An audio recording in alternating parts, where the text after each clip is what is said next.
Halo sahabat pembelajar semuanya, selamat datang di Zainal Arif Channel. Banyak fenomena atau peristiwa yang terjadi di sekitar kita, baik fenomena alam maupun fenomena sosial. Rangkaian peristiwa dalam fenomena itu bisa kita jelaskan kejadiannya dalam sebuah teks. Nah, melalui video ini kita akan belajar bersama tentang teks eksplanasi. Baik, sebelum kita lanjut, silahkan kalian siapkan diri kalian senyaman mungkin ya. Dan jangan lupa siapkan alat tulis untuk mencatat informasi penting yang akan kalian dapatkan dari pembelajaran ini. Dan yang tak kalah penting, biar kamu gak ketinggalan video-video saya selanjutnya, jangan lupa untuk subscribe, like, komen, dan share melalui media sosial kamu agar kita bisa terus berbagi informasi dan kebaikan di Zainal Arif Channel. Baik para siswa, kita awali dengan doa sesuai dengan keyakinan masing-masing. Mudah-mudahan pembelajaran ini bermanfaat dan membawa berkah untuk kita semuanya. Amin. Baik para sahabat pembelajar semuanya, mari kita awali pembahasan ini dengan mendefinisikan teks eksplanasi. Secara etimologi, eksplanasi berasal dari bahasa Inggris explanation ya, yang berarti menjelaskan.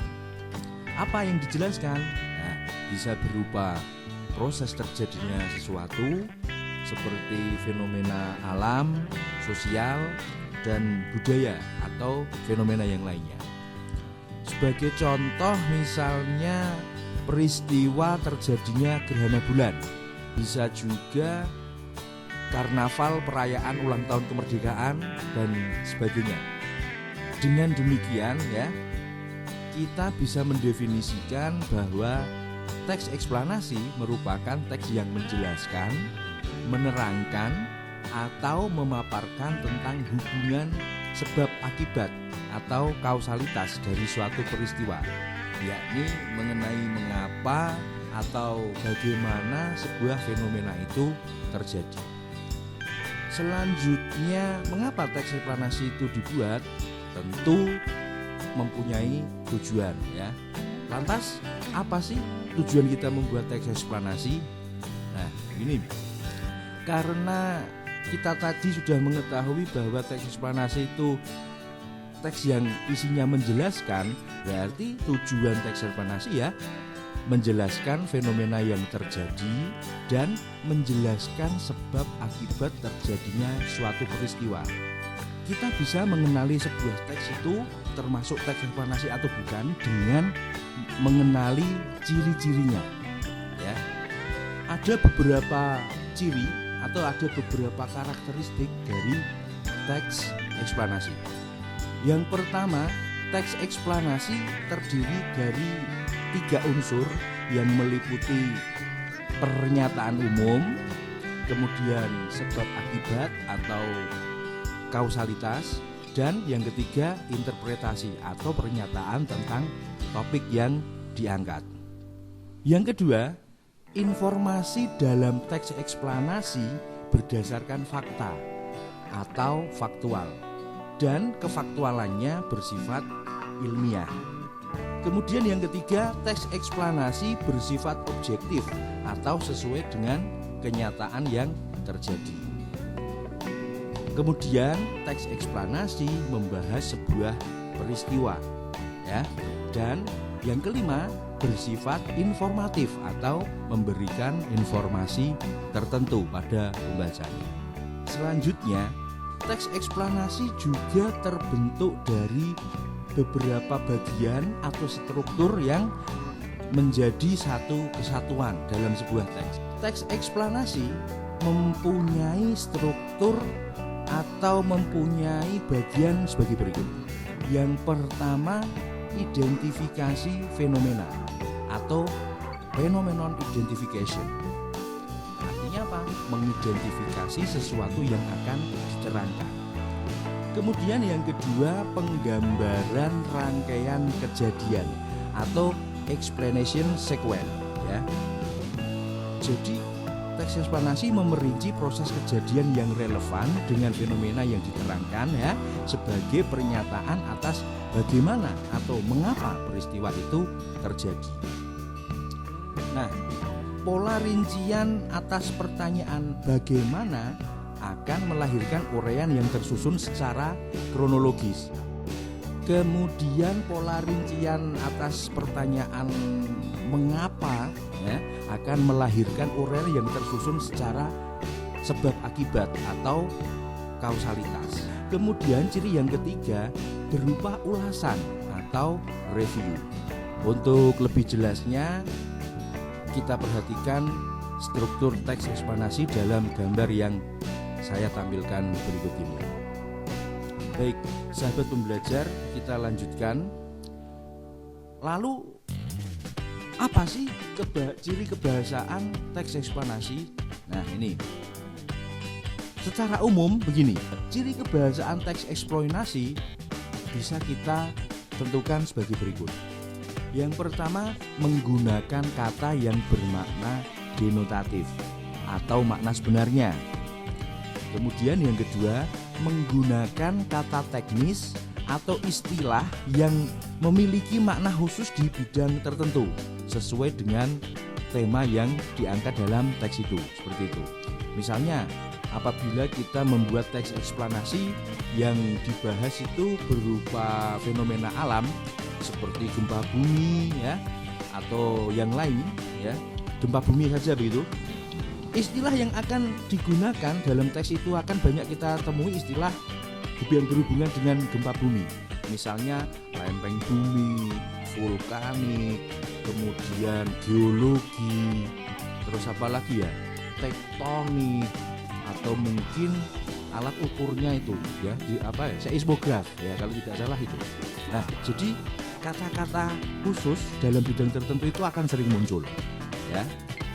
Terus kemudian apabila teks eksplanasi yang dibahas itu berupa fenomena sosial seperti kepadatan penduduk misalnya ya, atau mungkin kemiskinan ya, bisa saja istilah-istilah yang digunakan misalnya kata-kata atau istilah urbanisasi, migrasi, desaan ekonomi, pengangguran, lapangan pekerjaan, dan sebagainya. Kemudian yang ketiga, menggunakan kata kerja atau verba kausatif, yaitu kata kerja yang dapat menyatakan makna kausalitas atau hubungan sebab akibat. Contohnya, kata menyebabkan, kemudian disebabkan, terus mengakibatkan, diakibatkan, atau yang lainnya berakibat pada, berdampak pada, atau menimbulkan, dan sebagainya ya, kata kerja verba kausalitas. Baik, kemudian yang keempat, kata kerja teks eksplanasi menggunakan kata kerja pasif. Misalnya terlihat, terbagi, terwujud ya, dimulai, ditimbun, dilahirkan, dan sebagainya. Kemudian yang kelima, dalam teks eksplanasi akan banyak kita jumpai kata keterangan waktu ya, untuk menjelaskan terjadinya suatu kejadian atau peristiwa. Nah, kata-kata keterangan yang menunjukkan waktu seperti misalnya kata kemarin, besok, kemudian lusa, atau hari-hari tertentu misalnya seperti itu. Kemudian yang berikutnya, menggunakan kata benda yang merujuk pada jenis fenomenanya. Jadi bukan menggunakan kata ganti orang yang bercerita atau yang menuliskannya. Misalnya sebutan nama kota, nama binatang, dan sebagainya.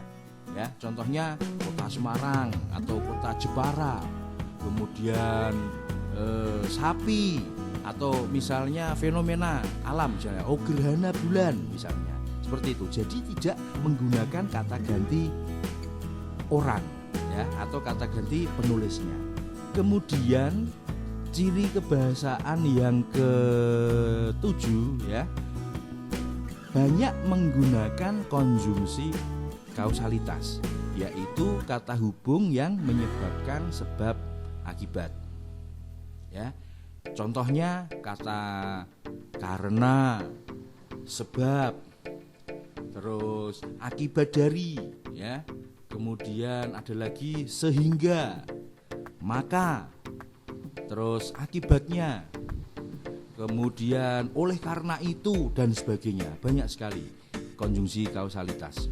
Nah, contohnya dalam kalimat ini, jalan itu tergenang air karena saluran air tertutup sampah.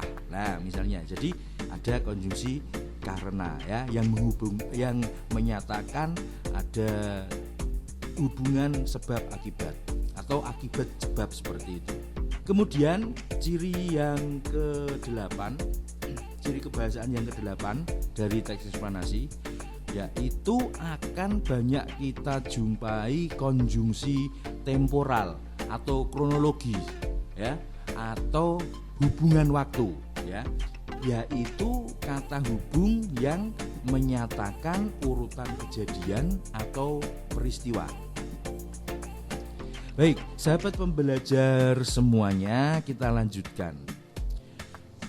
Untuk menyusun sebuah teks eksplanasi ya, kita bisa memperhatikan pola pengembangannya ya. Jadi teks eksplanasi itu bisa kita kembangkan dengan berbagai pola. Ya. Secara umum, pola pengembangan teks eksplanasi sebagai berikut.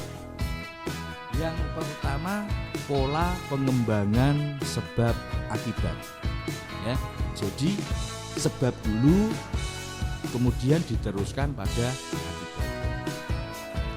Nah, pengembangan teks eksplanasi dengan menggunakan pola sebab akibat ini dapat kita modifikasi lagi menjadi 2 pola ya. Yang pertama, pola sebab akibat ya. Jadi polanya dikembangkan dari gagasan umum yang merupakan sebab ya. Jadi sebab dulu, terus kemudian menuju pada akibat sebagai perincian pengembangannya ya. Sederhananya dari sebab dulu kemudian dilanjutkan pada akibat ya. Kemudian modifikasi yang kedua dari pola sebab akibat ini adalah kebalikan dari yang pertama tadi.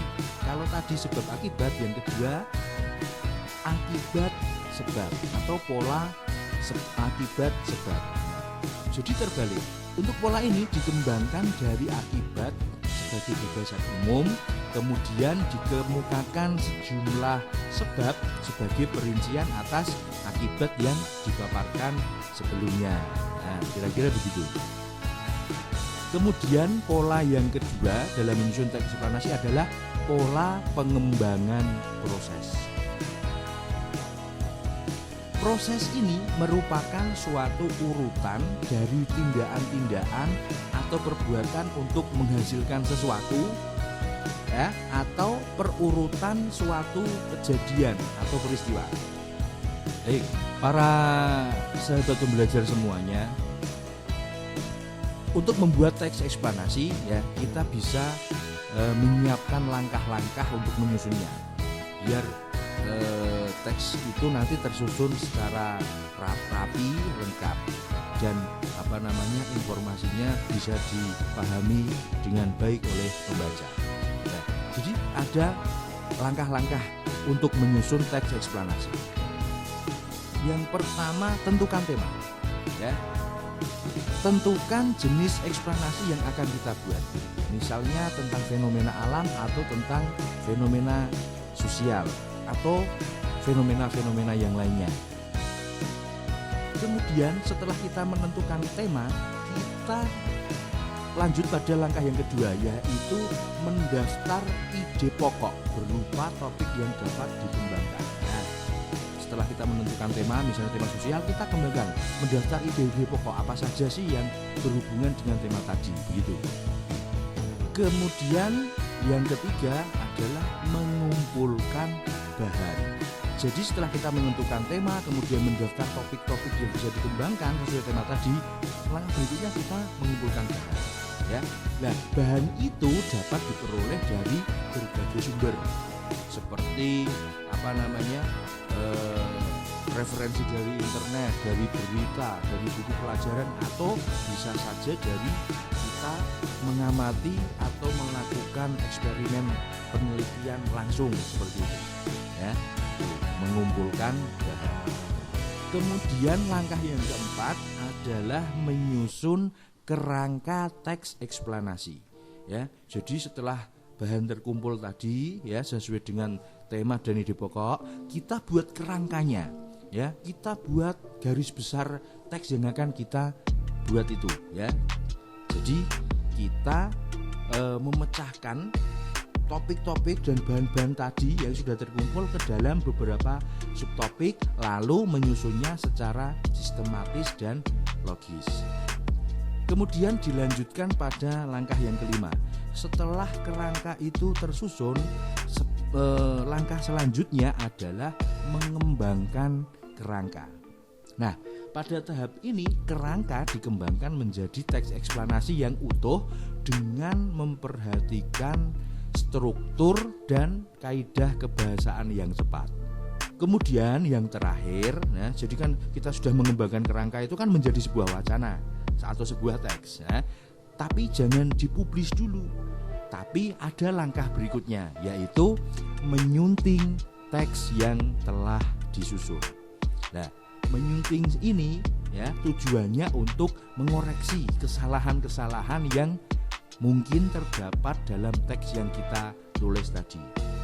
Misalnya isi teksnya, ya, kemudian strukturnya, kemudian kita bisa sunting kaidah kebahasaannya, dan bisa juga kita sunting pada penggunaan ejaan atau tanda bacanya. Sahabat pembelajar semuanya, itu kira-kira informasi tentang teks eksplanasi. Mudah-mudahan bermanfaat, mudah-mudahan kalian mempunyai gambaran atau mempunyai informasi atau pengetahuan tentang teks eksplanasi, sehingga kamu nanti bisa membahas atau memahami isi teks eksplanasi atau bahkan menyusun teks eksplanasi. Mudah-mudahan bermanfaat, membawa berkah dan kebaikan untuk kita semua.